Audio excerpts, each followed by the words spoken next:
ప్రభువైన యేసుక్రీస్తు నామములో ప్రియులారా మీ అందరికీ కూడా శుభాభివందనాలు.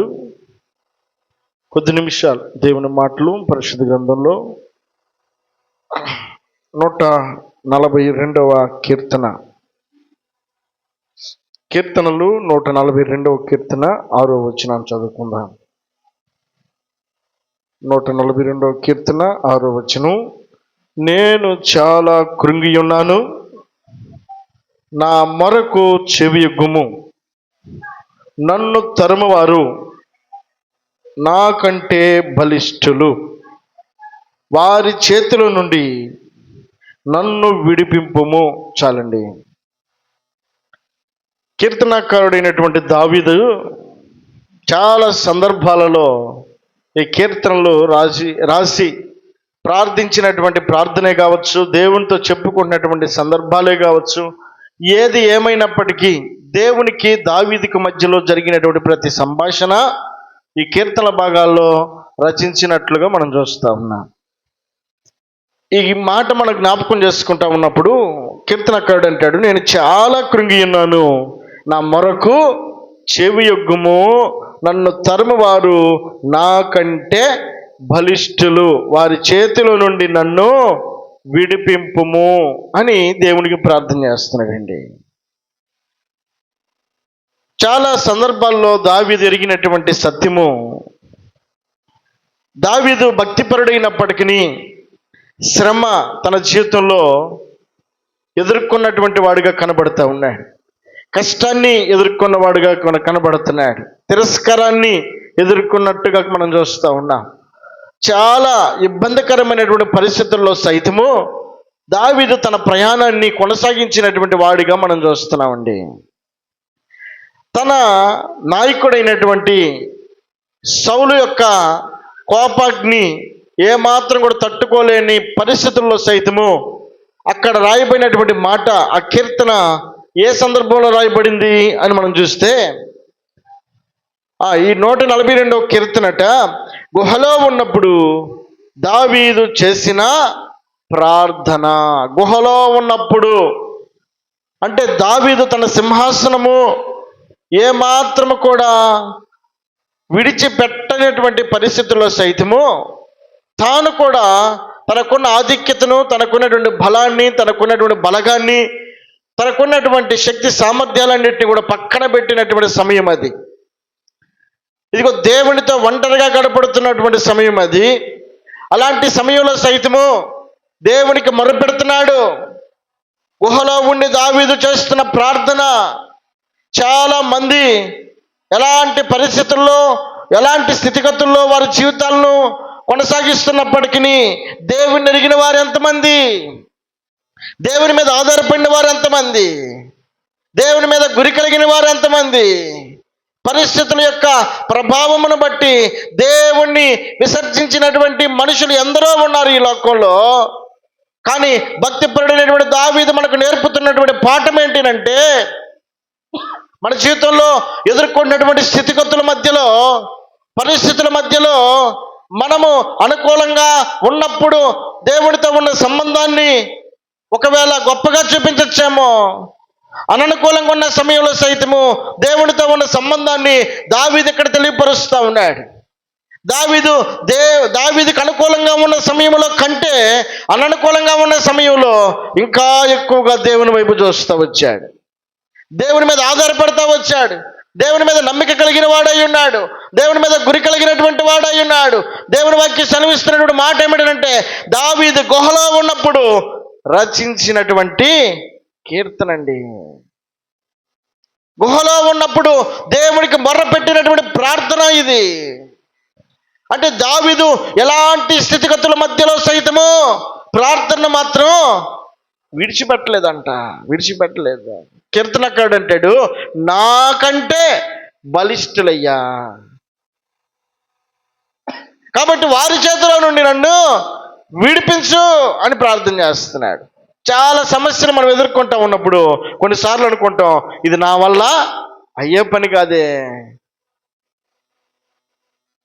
ఏమాత్రం కూడా నేను ఎదుర్కోలేనటువంటి పరిస్థితి ఇది అని కొన్నిసార్లు మనం నిరుత్సాహానికి గురైనటువంటి పరిస్థితులు ఎన్నో ఉంటాయండి మన జీవితంలో.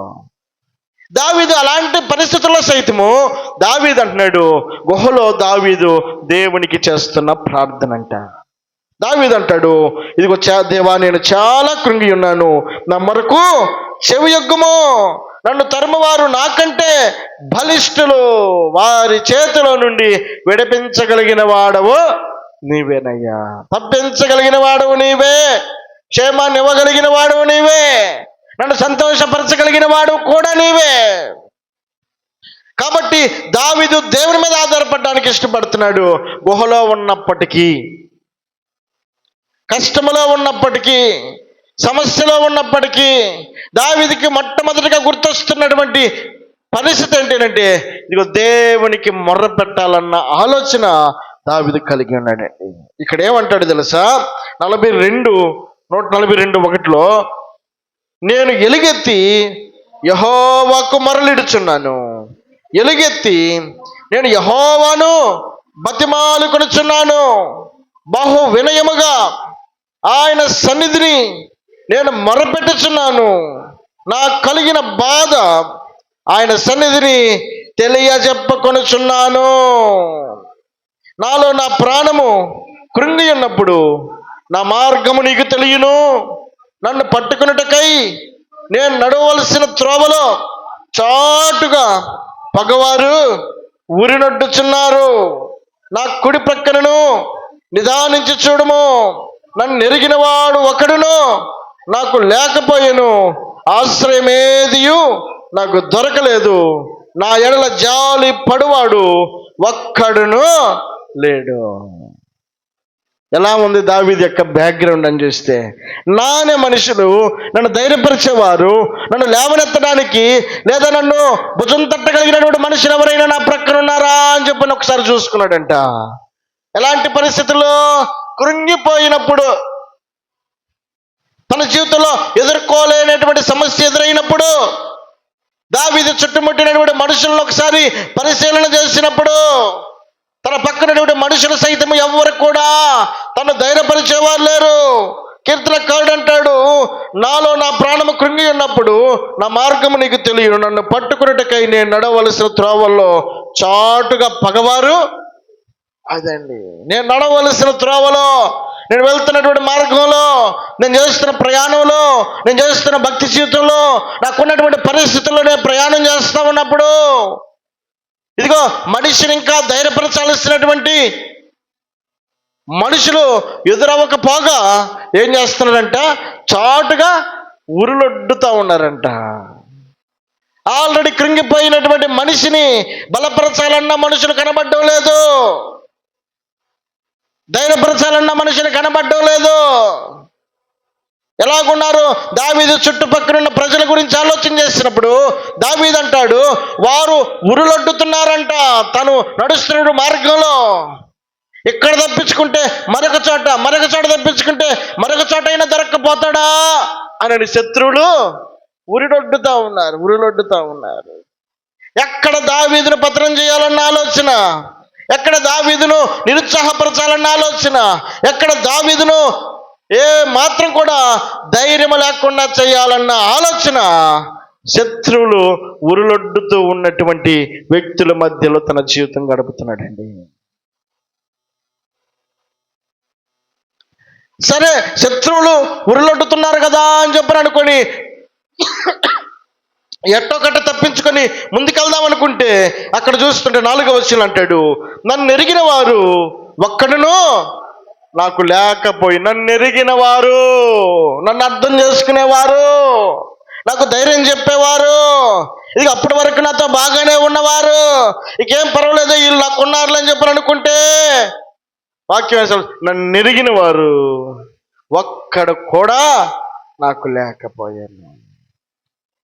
మనుషుల వైపు ఆదరణ దొరుకుతుందేమో, మనుషుల ద్వారా నెమ్మది దొరుకుతుందేమో, మనుషుల ద్వారా నాకు ఆశ్రయం దొరుకుతుందేమో, మనుషుల ద్వారా నాకేమైనా సహాయం దొరుకుతుందేమో అని దావీదు తను ఎరిగిన ప్రజలే, తన వారి మధ్యలో తిరుగుతున్నటువంటి వ్యక్తులు ఎవరైనా సరే సహాయపడకపోతారా అని చెప్పని ఒక్కసారి వారి వైపు చూస్తే, ఆ సమయంలోనట వారు అంటాడు, నన్ను ఎరిగిన వాడు అక్కడను నాకు అంటే ఏమి తెలియనట్టుగా మనుష్యులు ఏం చేస్తున్నారు? చాటుగా వెళ్ళిపోతున్నారు. ఇక్కడ అంటాడు, నన్ను ఎరిగిన వాడు ఒక్కడున్నా నాకు లేకపోయాను, ఆశ్రయమేదియో నాకు దొరకలేదండి. ఇది దావీదు యొక్క జీవిత వృత్తాంతంలో. ఒకానొక సమయాన తన కలిగినటువంటి కష్టంలో కలిగినటువంటి బాధ దావీదు దేవునితో మొరపెట్టుకుంటున్నాడండి. దేవునితో ఈ విషయాలన్నీ చెప్పుకుంటున్నాడు. అయ్యా, నా పక్కన ఉన్నటువంటి మనుషులు సైతం నన్ను ఎవరు ఆదరించేవారు కనబడడం లేదే, ఎవరు కూడా నన్ను ధైర్యపరిచేవారు నాకు లేరు అన్న విషయం నాకు కలిగిన కష్టంలో వారు కనబడుతున్నారు. ఒకప్పుడు బాగానే ఉన్నారు, ఇప్పుడు నన్ను ఎరిగిన వారు ఒక్కరు కూడా, నన్ను అర్థం చేసుకున్న వారు ఒక్కరు కూడా, నన్ను ధైర్యపరిచేవారు ఒక్కరు కూడా లేరు అనుకున్నటువంటి సమయాన దావీదు దేవునితో మొరపెడుతున్నాడు. ఏమన్నాడు తెలుసా? నేను ఎలుగెత్తి యెహోవాకు మొరలిడుచున్నాను, ఎలుగెత్తి యెహోవాను బతిమాలుకొనుచున్నాను, బహు వినయముగా ఆయన సన్నిధిని నేను మొరపెట్టుకొనుచున్నాను, నాకు కలిగిన బాధ ఆయన సన్నిధిలో తెలియజెప్పుకొనుచున్నాను అని అంటున్నాడండి. దేవుడు తనకు సహాయపడతాడనమ్మన్న ఆలోచన, ఆశ కలిగినటువంటి దావీదు దేవుని వైపు చూసి దేవునికి మొరపెట్టుకుంటున్నాడండి. దేవునికి మహిమ కలుగును గాక. హల్లెలూయా. ఈ రాత్రి కాల సమయంలో దేవుడు జ్ఞాపకం చేస్తున్నాడు. దావీదు యొక్క స్థితి, దావీదు యొక్క పరిస్థితిని ఎరిగినటువంటి దేవుడు ఆయన, గమనించే దేవుడు ఆయన, పరిశీలించే దేవుడు ఆయన. అందుకే దావీదు మనుషులను నమ్ముకున్నట్టు కంటే యెహోవాను ఆశ్రయించటం మేలని యోచించినటువంటి దావీదు దేవునికి మొరపెట్టుకుంటున్నాడండి. దేవుని మీద ఆధారపడుతున్నాడు. ఇక్కడ అంటాడు, 5వ వచనంలో అంటాడు, యెహోవా నీకే నేను మొరపెట్టుచున్నాను, నా ఆశ్రయ దుర్గము. దావీదు యొక్క నమ్మిక, నాకు ఆశ్రయం ఇవ్వగలిగినటువంటి దేవుడవు నీవే, నన్ను ధైర్యపరచగలిగిన దేవుడవు నీవే, నాకు నెమ్మది ఇవ్వగలిగిన దేవుడవు నీవే, నన్ను సంతోషపరచగలిగిన దేవుడవు నీవే, నా దుఃఖాన్ని నాట్యంగా మార్చగలిగిన దేవుడవు నీవే, నా ఆశ్రయ దుర్గము నీవేనయ్యా అని అంటున్నాడు. దేవునికి ఉన్నటువంటి గుణలక్షణాలను దావీదు ఎరిగి దేవునికి మొరపెడుతున్నాడు. ఆయన ఎవరు, ఎలాంటి వాడు? ఆయన ఆశ్రయ దుర్గమై ఉన్న దేవుడు. ఆయన తన రెక్కలతో కప్పగలిగినటువంటి దేవుడు. ఆయన ఇంకొక విషయాన్ని మాట్లాడతాడు, ఆ పై వచనంలో ఏమంటాడు? సజీవులున్న భూమి మీద నాకు స్వాస్థ్యము నీవే అని నేను అనుకుంటూ ఉన్నాను. స్వాస్థ్యము నాది, నాది అనేది ఏదైనా ఒకటి ఉందనంటే ఈ భూమి మీద, సజీవులు నివసిస్తున్నప్పుడు ఈ భూమి మీద నాది అని అనుకోవడానికి ఏదైనా ఉందని అనుకుంటే, ఇదిగో నా బిడ్డలు నన్ను అర్థం చేసుకోలేదు. ఎవరు? అబ్షలోము దావీదుని వెంటాడాడు, తన రాజ్యము చేజిక్కించుకోవడానికి. కుమారుడు సైతం శత్రువుగా మారిపోయాడే. ఇదిగో ఇన్ని మేలులు చేశాను సౌలుకి, మేలులు చేసిన మేలు పొందుకున్నాడు, సౌలు సైతము నాకు శత్రువుగా మారాడు. ఎవరు నా వారు, ఎవరు నన్ను ధైర్యపరచగలిగినటువంటి వారు అని దావీదు తన మనస్సులో అనుకుంటూ, తన స్వాస్థ్యము ఇది నాది అని అనుకోవడానికి ఏమాత్రం కూడా దావీదు తనకు కలిగినటువంటి దాన్ని బట్టి అతను అతిశయించడం లేదు. కానీ తన అతిశయము ఇక్కడ జ్ఞాపకం చేస్తున్నాడు. ఏమంటున్నాడు తెలుసా? సజీవులున్న భూమి మీద నా స్వాస్థ్యము నీవేనయ్యా. ఎప్పటికి నిలిచి ఉండేది, ఇది నాది అని అనుకోగలిగింది ఏది కూడా ఈ భూమి మీద, నా ఆస్తి కానీ, నా సింహాసనం కానీ, నాకు ఇచ్చినటువంటి కుమారులు కానీ, లేకపోతే నాకు ఇచ్చినటువంటి నాకున్నటువంటి బలమే కానీ, నాకున్నటువంటి బంధువులే కానీ, నాకున్నటువంటి బలగమే కానీ, ఏది కూడా నాది అనుకోవడానికి ఏమాత్రం కూడా చూస్తున్న పరిస్థితుల్లో నాకు ఏది కనబడడం లేదయ్యా. చివరిగా నేను తెలుసుకుంది ఏంటో తెలుసా? ఏదైనా నాది అని అంటూ ఉందనంటే అది నీవే. దేవునికి మహిమ కలుగునుగాక. హల్లెలూయా. చాలాసార్లు మనకున్న దాన్ని బట్టి, మనకు కలిగిన దాన్ని బట్టి అన్నీ కూడా అవి శాశ్వతం అనుకుంటా ఉంటామండి. ఏదైనా ఈ భూమి మీద శాశ్వతం అంటూ ఉందేనంటే అది కేవలం ఆయన మాత్రమే. దేవునికి మహిమ కలుగునుగాక. హల్లెలూయా. కీర్తనకారుడు ఎరిగినటువంటి సత్యం అది. రాత్రి వేళ నీవు నేను గమనించాల్సినటువంటి సత్యం, కష్టంలో తెలియపరచబడుతున్నటువంటి వాస్తవాన్ని కీర్తనకారుడు గుర్తెరిగి మాట్లాడుతున్నాడు. నా స్వాస్థ్యము నీవే. ఈ సజీవులు నివసిస్తున్నటువంటి ఈ భూమి మీద ఏదైనా ఉందేనంటే అది నీవు మాత్రమేనయ్యా. కాబట్టి దావీదు గుహలో ఉన్నప్పటికీ, కష్టంలో ఉన్నప్పటికీ, కృంగిపోయినప్పటికీ దావీదు దేవుణ్ణి తనకు ఆశ్రయముగా చేసుకోవడానికి ఇష్టపడుతున్నాడు. దేవుణ్ణి తనకు స్వాస్థ్యముగా చేసుకోవడానికి ఇష్టపడుతున్నాడు. తనది అనంటూ ఏదైనా ఉందేనంటే, దేవా నీవు తప్ప నాకు ఇంకెవరు కూడా లేరు, నీవుండగా ఈ లోకంలోనిది నాకు ఏదియో అక్కర్లేదయ్యా. కాబట్టి దేవుణ్ణి ఆశ్రయంగా కలిగినటువంటి దావీదు దేవుణ్ణి మాత్రమే కోరుకుంటున్నాడండి. దేవుణ్ణి మాత్రమే ఆశ్రయించడానికి ఇష్టపడుతున్నాడు. దేవుణ్ణి గురిగా పెట్టుకుని అడుగు వేయాలని ఆశపడుతున్నాడు. దేవునికి మహిమ కలుగును గాక. హల్లెలూయా. కాబట్టి కీర్తనకారుడు అంటాడు, నేను చాలా కృంగి ఉన్నాను, నా మొర్రకు చెవియొగ్గుము, నా మొర్రకు చెవియొగ్గుము. దేవునికి ఉన్నటువంటి గొప్పతనాన్ని ఈ రాత్రి వేళ భక్తుడు ఎరిగినటువంటి సత్యం, దేవుడు ఎలాంటి వాడో తెలుసుకున్నటువంటి ఈ దావీదు అంటాడు, ఇదిగో ఆయన నా ఆశ్రయ దుర్గము, ఆయనే నా స్వాస్థ్యము అని అన్నాడు. ఆ స్వాస్థ్యమై ఉన్న దేవుడు, ఆశ్రయ దుర్గమై ఉన్న దేవుడు ఎలాంటి కార్యాలు చేయగలుగుతాడని మనం గమనించినప్పుడు చదువుదాం. 113వ కీర్తన 8వ వచనం. 113వ కీర్తన 8వ వచనం. 113వ కీర్తన 8వ వచనము.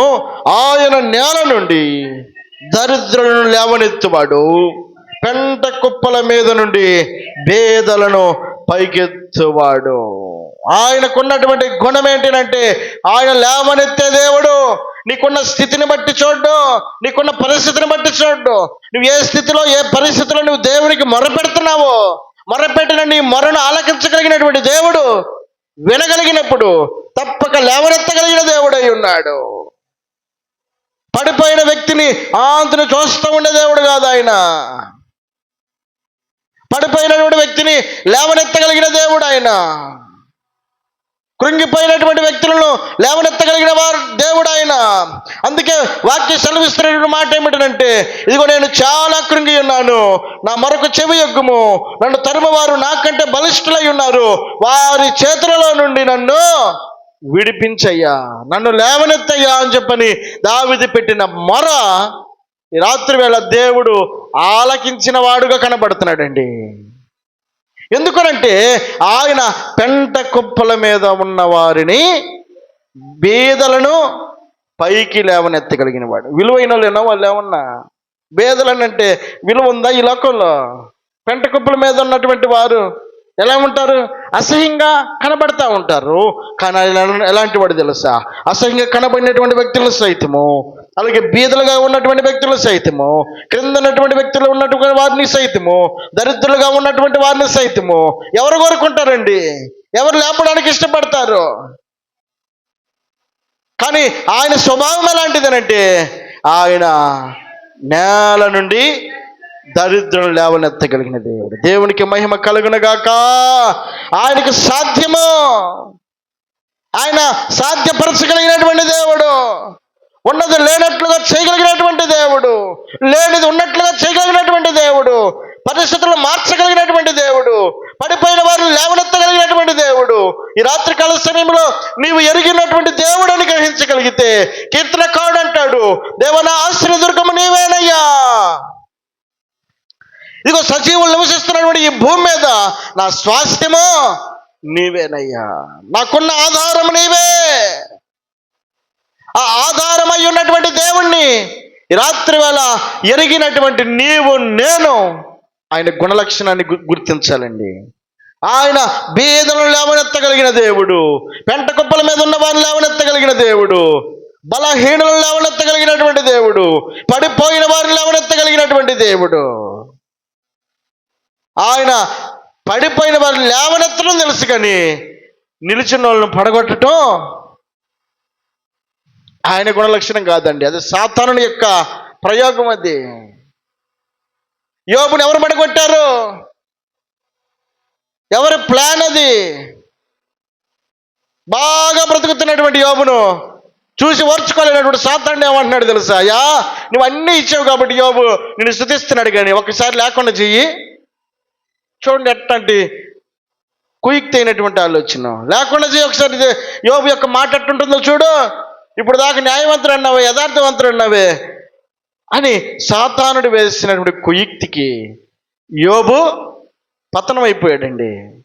పతనం అయిపోయినప్పటికీ యోబు మాత్రం ఏ మాత్రం కూడా చెక్కు చెదరని భక్తి చేయటం కారణాన్ని బట్టి దేవుడు ఏం చేశాడు?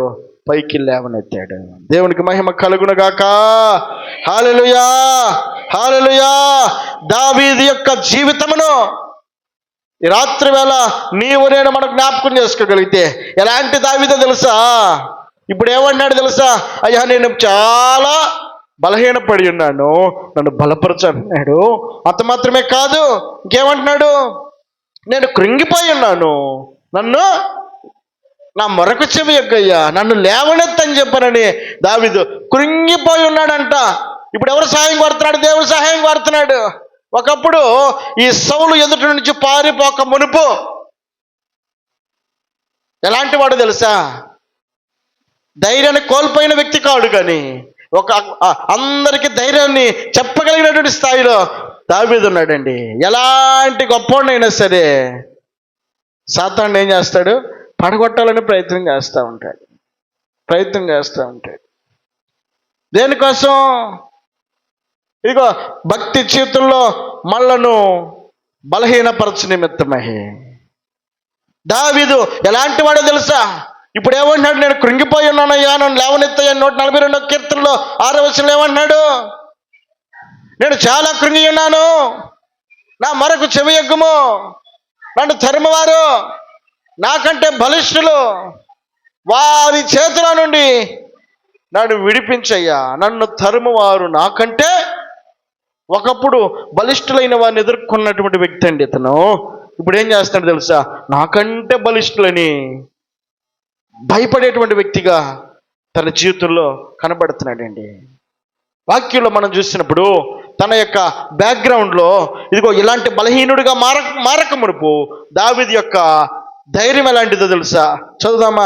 మొదటి సమూయేలు గ్రంథం 17వ అధ్యాయం 32వ వచనం. మొదటి సమూయేలు గ్రంథం 17వ అధ్యాయము 32వ వచనము.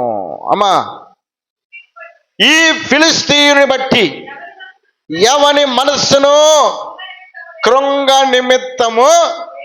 చాలండి. ఇందాక అక్కడ వచ్చిన దీని మళ్ళీ 142. ఏమంటాడు? ఇక్కడ ఏమంటున్నాడు? నేను చాలా కృంగి ఉన్నాను. ఎవరంటున్నారు ఈ మాట? దావీదు అంటున్నాడు. అదే దావీదు ఒకప్పుడు ఏం మాట్లాడాడు? ఈ ఫిలిష్తీయుని బట్టి ఎవని మనస్సును కృంగిపోవాల్సిన అవసరమే. ఒకప్పుడు ధైర్యం చెప్పిన వ్యక్తి అండి. సౌలుకు కూడా, సౌలు దగ్గర ఉన్న సైన్యానికి సైతం ధైర్యం చెప్పినటువంటి వ్యక్తి. ఒకప్పుడు బాగానే బతికినటువంటి వ్యక్తి, ఒకప్పుడు ధైర్యంగా ఉన్నటువంటి వ్యక్తి, ఒకప్పుడు అనేకులను ధైర్యపరిచినటువంటి వ్యక్తి. సౌలే ఫిలిష్తీయుని బట్టి భయపడినటువంటి సమయంలో ఈ దావీదు అంటాడు, చిన్నోడే వయసును పక్కన పెట్టేసి తాను మాట్లాడుతున్న మాట ఎలాంటి తెలుసా? ఈ ఫిలిష్తీయుని బట్టి మీ ఎవ్వరును కృంగ నిమిత్తము లేదు, నీ దాసునైన నేను. ఒకప్పుడు పోట్లాడడానికి తెగించినటువంటి వ్యక్తి దావీదు. ఒకప్పుడు వెనకడుగు వేయడానికి ఇష్టపడలేదు, ముందడుగు వేసినటువంటి వ్యక్తి, ధైర్యం చెప్పాలనుకున్నటువంటి వ్యక్తి, ధైర్యాన్ని చూపించినటువంటి వ్యక్తి, అనేకులను బలపరిచినటువంటి వ్యక్తి. ఒకరోజు ఇలాంటి ధైర్యంగా ఉన్నటువంటి ఈ వ్యక్తి, చిన్నడిగా ఉన్నప్పుడే అంత ధైర్యాన్ని చూపించినప్పుడు ఈ వ్యక్తి, ఈరోజు ఈ పరిస్థితుల్లో ఇగో ఏ సౌలైతే ఆ గొల్యాతును చూసి భయపడ్డాడో, ఆ గొల్యాతును చూసి భయపడినటువంటి సౌలుకు సైతం ధైర్యాన్ని చెప్పినటువంటి ఈ వ్యక్తి ఇప్పుడు సౌలును చూసి భయపడుతున్నాడు. సౌలు తన్ను తరిమినటువంటి పరిస్థితిలో దావీదు గుహలో దాక్కుని మనుషులు ఎవ్వరు లేని సమయాన దేవునికి మొరపెట్టుకున్నాడు. తన పరిస్థితిని బట్టి, అయ్యా, ఈ పరిస్థితుల్లో నాకంటే బలిష్ఠులను అనుసరిస్తున్నారే. ఒకప్పుడు గొల్లియాతు తనకంటే బలిష్ఠుడు కాదా?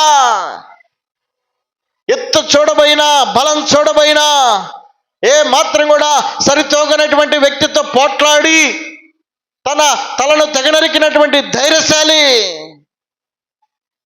తన మందలోకి వచ్చినటువంటి ఎలుకబంటిని సైతము, సింహమును సైతము చీల్చివేసినటువంటి ఈ ధైర్యశాలి అయినటువంటి దావీదు ఇప్పుడు అంటాడు, దేవా నేను చాలా కృంగి ఉన్నానయ్యా. బలవంతులమైన మనము సైతము కొన్నిసార్లు బలహీనులుగా మారిపోతామండి. ఒకప్పుడు ధైర్యం చెప్పినటువంటి మనము సైతము ధైర్యాన్ని కోల్పోతాం. కొన్నిసార్లు ఏం చేయాలో అర్థం కాని పరిస్థితుల్లో ఉంటాం. ఈ రాత్రి వేళ దేవుడు జ్ఞాపకం చేస్తున్నాడు, ఇదిగో ధైర్యాన్ని కలిగినటువంటి నీవు ఒకవేళ ఇప్పుడు ధైర్యం లేకుండా ఉన్నావేమో, రాత్రి వేళ దేవుడు జ్ఞాపకం చేస్తున్నాడు. ఆయన ఎలాంటి వాడు తెలుసా? ఆయన కృంగిన వారిని లేవనెత్తగలిగిన వాడు. దేవునికి మహిమ కలుగునుగాక. హల్లెలూయా. 145వ కీర్తన 14వ వచనం. 145వ కీర్తన 14వ వచనం. యెహోవా, గమనించండి, యెహోవా పడిపోవు వారందరినీ ఉద్ధరించేవాడు, కృంగిపోయిన వారందరినీ లేవనెత్తువాడు. చాలండి, ఆయన ఎలాంటి వాడు? ఆయన యెహోవా పడిపోయిన వారందరినీ ఉద్ధరించేవాడు, కృంగిపోయిన వారందరినీ లేవనెత్తువాడండి. ఈ రాత్రి వేళ నీవు కలిగి ఉన్నటువంటి దేవుడు, నీవు ఎరిగి ఉన్నటువంటి దేవుడు, ఒకప్పుడు నేను ధైర్యపరిచినటువంటి దేవుడు ఆయనే కదా. ఈ రోజున ఒకవేళ నీవు కృంగిపోయిన స్థితిలో ఉన్నావేమో, నువ్వు పడిపోయినటువంటి స్థితిలో ఉన్నావేమో, ఆయన ఎలాంటి వాడో గుర్తు చేసుకో. ఆయన ఎలాంటి కార్యాలు చేయగలుగుతాడో జ్ఞాపకం చేసుకోగలిగితే ఈ రాత్రి వేళ మనలను బలపరచగలిగిన దేవుడు, మనలను కృంగిపోయిన వారిని సైతం లేవనెత్తగలిగినటువంటి దేవుడు. ఇక ఒకప్పుడు అదే దావీదును బలపరిచిన దేవుడు మరలా తిరిగి దావీదుకు ధైర్యాన్ని ఇవ్వడానికి ఇష్టపడుతున్నాడు. ఈ రాత్రి వేళ ఒకవేళ నీవు ఏ స్థితిలో ఉన్నా, ఏ పరిస్థితిలో ఉన్నా, ఎలాంటి పరిస్థితులు నీ జీవితంలో ఎదురైనప్పటికీ, అది అనారోగ్యమే కావచ్చు, అవి కష్టాలే కావచ్చు, సమస్యలే కావచ్చు, ఇబ్బందులే కావచ్చు, ఇరుకులే కావచ్చు, ఎలాంటి స్థితిగతుల్లో నీ ప్రయాణమై ఉందో ఆ ప్రయాణంలో ఇదిగో నువ్వు గుర్తించాలి, నా దేవుడు నన్ను ధైర్యపరచగలడు, నా దేవుడు నాకు తోడుగా ఉండగలడు, నా దేవుడు నన్ను లేవనెత్తగలడు అన్న ధైర్యము నువ్వు కలిగి ఉండగలిగితే ఈ రాత్రి వేళ దేవుడు నీతో మాట్లాడుతున్నాడు. దేవుని వాక్యం సెలవిస్తున్నటువంటి మాట 91వ కీర్తన 1వ వచనంలో చూస్తే, 91వ కీర్తన 1వ వచనంలో, మహోన్నతుని చాటును నివసించేవాడు, సర్వశక్తిని నీడను విశ్రమించేవాడు. మహోన్నతుని చాటున నివసించేవాడు. ఎలాంటి పరిస్థితులు నీ జీవితంలో ఎదురైనా ఇదిగో ఆయన ఆశ్రయం కింద నువ్వు ఉండగలిగితే, ఆయన రెక్కల కింద నువ్వు ఉండగలిగితే, ఆయన నువ్వు నమ్ముకొనగలిగితే, ఆయన మీద ఆధారపడగలిగితే, ఆయనకి మొరపెట్టగలిగితే, ఆయన మీద నీ గురి అయి ఉండగలిగితే, ఆయన అంటాడు, ఏమంటాడు తెలుసా? ఒక మాట జ్ఞాపకం చేసుకుందాం. ఇక్కడ ఒక మాట అంటాడు, ఇదిగో 7వ వచనంలో, నీ ప్రక్కనను 1000 మంది పడినను, నీ కుడి ప్రక్కనను 10,000 మంది కొలినను, ఏ అపాయము నీ యొద్దకు రాదు. నువ్వు కనులారా చూచుచుండగా భక్తిహీనులకు ప్రతిఫలము కలుగును. యెహోవా నీవే నా ఆశ్రయమని నీవు మహోన్నతుడైన దేవుణ్ణి నీకు నివాస స్థలముగా చేసుకుని ఉన్నావు గనుక ఏ అపాయము రాదు, ఏ తెగులును నీ గుడారము సమీపించదు. దేవునికి మహిమ కలుగునగాక. హల్లెలూయా.